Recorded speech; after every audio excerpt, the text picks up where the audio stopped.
Hello and welcome. I'm James Ward and I'm Head of School for Cambridge School of Creative Industries here at ARU. Welcome to another one of our podcasts which I'm interviewing course leaders in the school to understand a little bit more about them and their courses.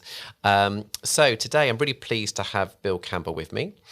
And Bill, not only are you course leader, you're also another role. Do you want to talk us through your other role as well as your course leader? Yes, I'm Deputy Head of Music and Music Technology. Great.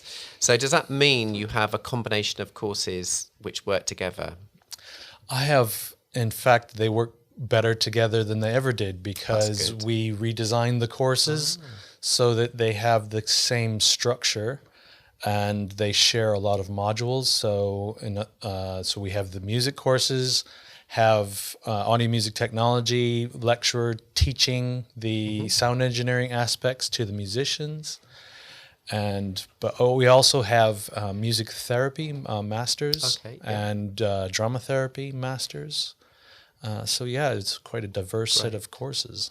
That's a great combination. So if any of those courses are interesting to you, I'll be interviewing all the course leaders. So I'll be interviewing Paul, Channon, Richard, Claire and Rula at a certain point. So listen in to any popular podcast platform you use and you'll be able to find out more. So coming back to your role as course leader, Bill.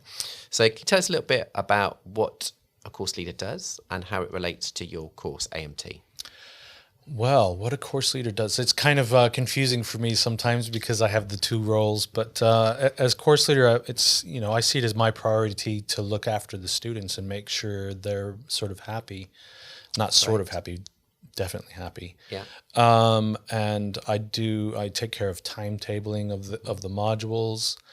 But I also have done a lot of work in designing the course, redesigning it from what it used to be, because previously the course was arranged in such a way that it was set up for, basically people to go into studio work. Right. And we kind of recognized that studios are shutting down around the world and people going into audio jobs is much more diverse than being in a studio. So we've rearranged the course to bring in like the core audio things that are studio based, but that relates to other aspects of where students will go, like to acoustics or to live sound. We have a lot of students go into. We go to AV installations, theater, running sound in theaters, design of equipment. So it's quite a diverse area that the course goes to, and so we wanted to reflect that in the course structure, and I think we've succeeded because based on student feedback that they really like the new structure. That's good. So it's very student focused and industry focused, which is what we like to hear at ARU and the schools, Cambridge School of Creative Industries. So you've been here a couple of years, but besides that, I obviously know you have a professional life before you arrived here. Do you want to talk us through a little bit about your weird and wonderful life and how you ended up here at ARU as a course leader and deputy head of school? How far back do you want me to go? Probably not back to the start of time, but so what probably got you into the engineering side of sort of music industry, and then what you did in that side, and then how that led you to come and work at ARU? Okay, I was previously an engineer as an aircraft structural engineer, and it was very difficult on my hands because I was shooting rivets in aircraft parts all day long. So I had to retrain, and at the time I was a drummer in bands, different bands, and I started recording friends' bands and my own music. And I kind of, as time progressed, I moved more and more towards the engineering side of things. And then at one point I said, well, I think it's time that I make this into a career. So I did. So I actually got my undergraduate degree here at Anglia Ruskin. Cool. And after I finished my degree, I was a technician for a year, doing audio and music technology for a while, and then doing electronics for a while. And then I was asked to become a graduate teaching associate at Anglia Ruskin and start my PhD. And during that time, I spent a lot of time teaching, more than doing my PhD. Right. So I did basically 3 years as a GTA, and that's not Grand Theft Auto. I did 3 years as that, and then became a lecturer, and I got my PhD eventually. And as soon as I got my PhD, then I became course leader, and then I became deputy head of school, and here I am now. Great. This is my second term as deputy head. Cool. That's good. So you've told us a little bit about the course in the introduction, but do you want to give us more specifics about your course and the types of students who might be applying, or who might be interested in applying? Well, any student that wants to do audio or is interested in any sort of audio, but in more in the technical side of audio, right. Which there, as you can imagine, there's a lot more jobs in the technical areas than in the creative areas, shall we say. But also, it probably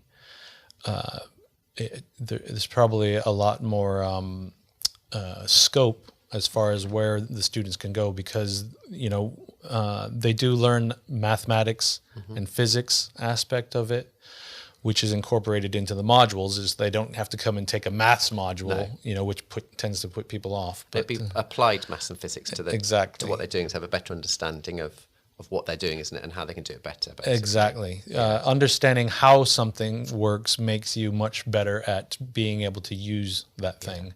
So you're saying you don't have to be good at maths and physics in a normal way. You don't have to be. Yeah. You don't really have to be that good at it to begin with, because we bring them up to speed on it, on the specifics of how it's applied. And once you understand how it's applied, then it becomes second nature. Really, that makes sense. Yeah. Where was I going with that? Goodness knows, Bill. Somewhere along it. We're going to talk about being a STEM course and how important that is. Oh, yes. So there you go. Thanks, Mark. Yeah. So actually, we are one of 2 STEM courses in the Cambridge School of Creative Industries. And I don't know if you know what STEM is. It's I do, but do you want to tell the listeners out there, Bill? Yes, it's science, technology, and engineering and mathematics, right? And we do all of those things in audio music technology. So where our students want to go with that is we have gaming, understanding how sound works in an environment helps you to make realistic sound in a game, for instance.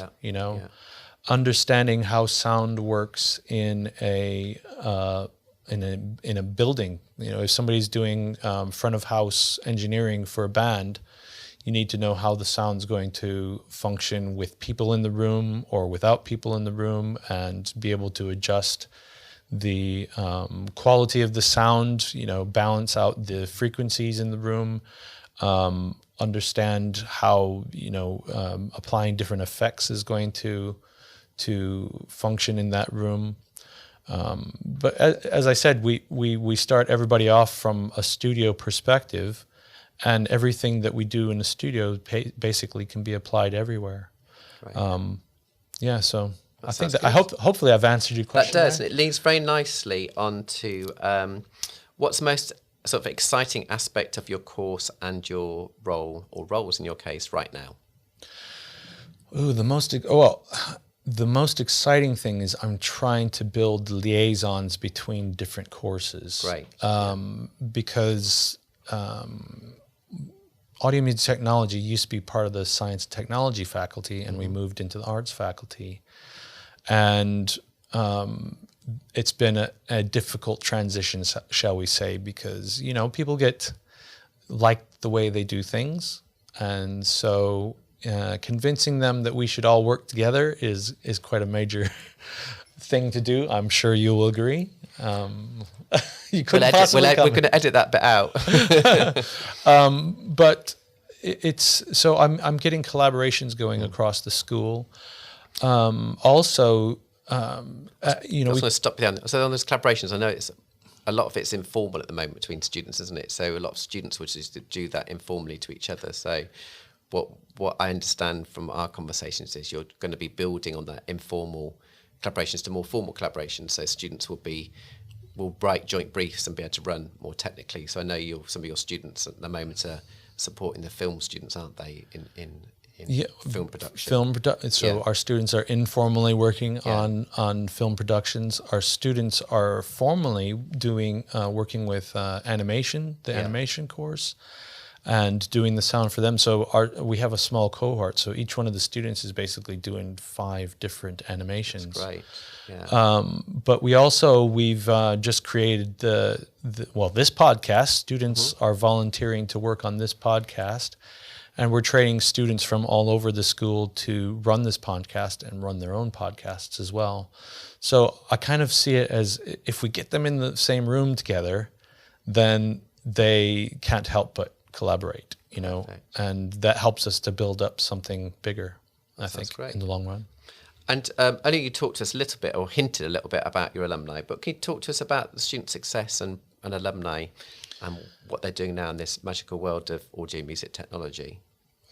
Our students are amazing, to be honest. They go on and do amazing jobs. And to be honest, I don't want to admit this, but I get a bit jealous sometimes because we have one of my former students is in Dubai, putting in massive AV structures. I mean, he's in charge of an AV team putting in, he works for SeaWorld and places like that. Right.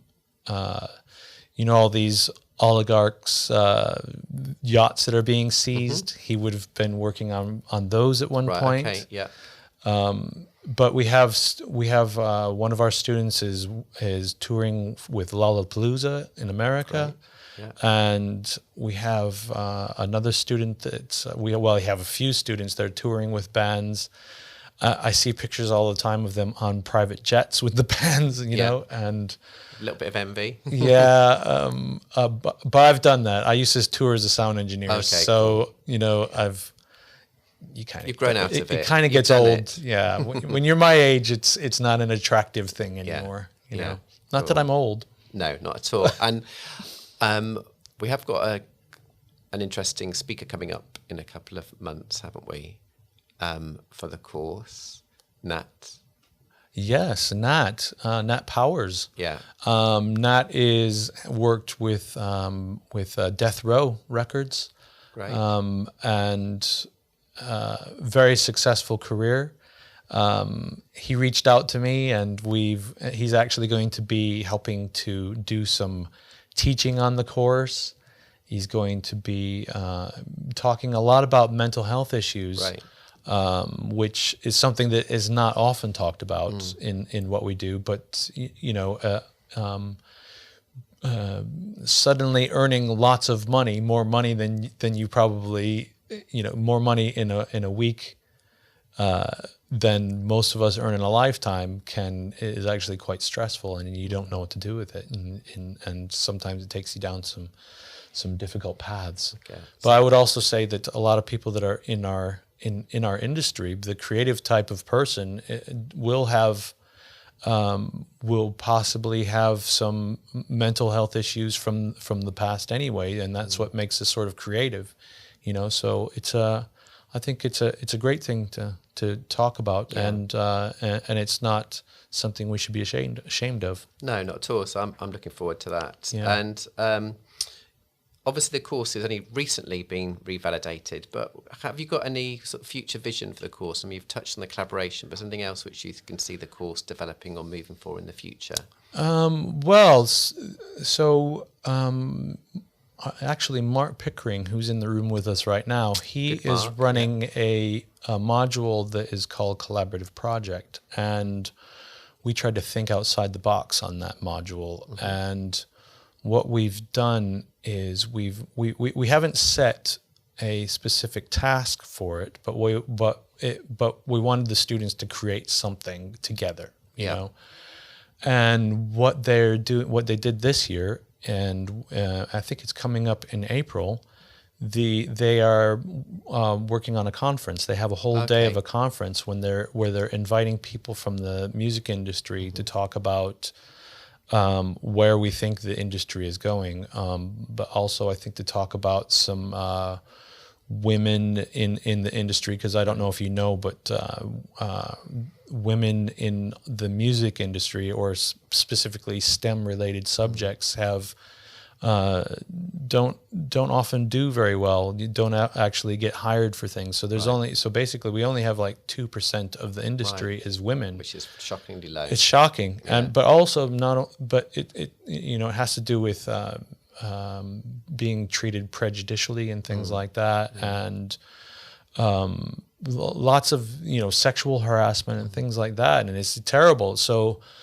we want to talk about these things, but we also want to talk about, as you know, the music industry.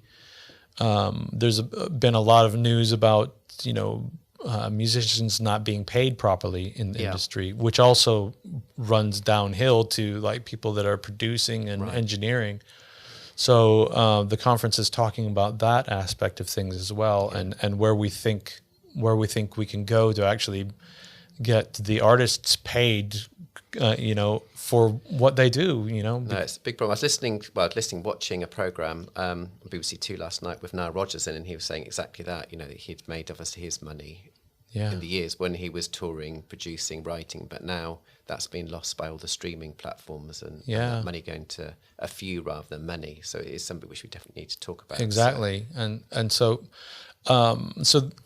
We have many things happening within the course, but that's one of the things I'm most proud of, because it's something that is well outside of the box of norm of what you would see at a university. That's great. Yeah. Brilliant.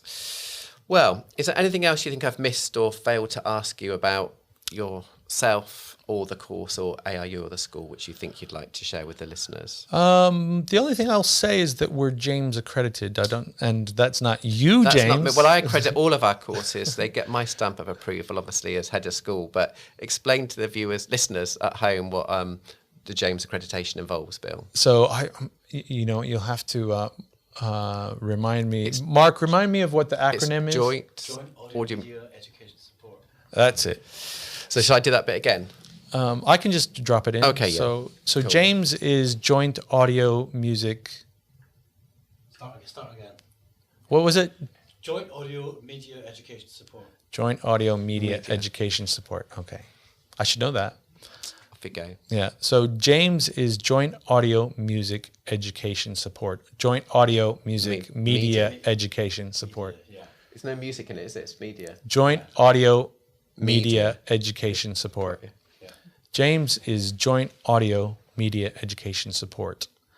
And that James is made up of people from the, music, media, gaming, film, all musicians, people that have had successful careers in our field. And we have just recently been reaccredited. I can't remember how many times. I think that's like the third or fourth time that we've been reaccredited. Okay, that's great.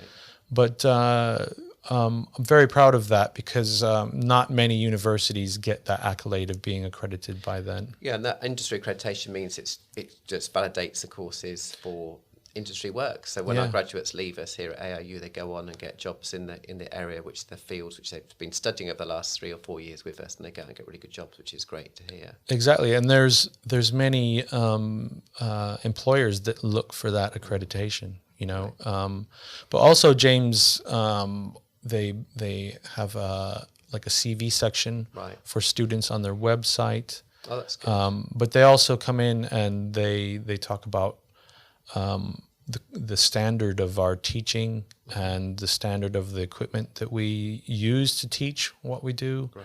And this time we went through with flying colors. They love the collaboration that's going on between the different courses around the area. They love the direction we're going with collaboration. They love the fact that we've reorganized the course in such a way to reflect how diverse the industry is. as well. That's brilliant.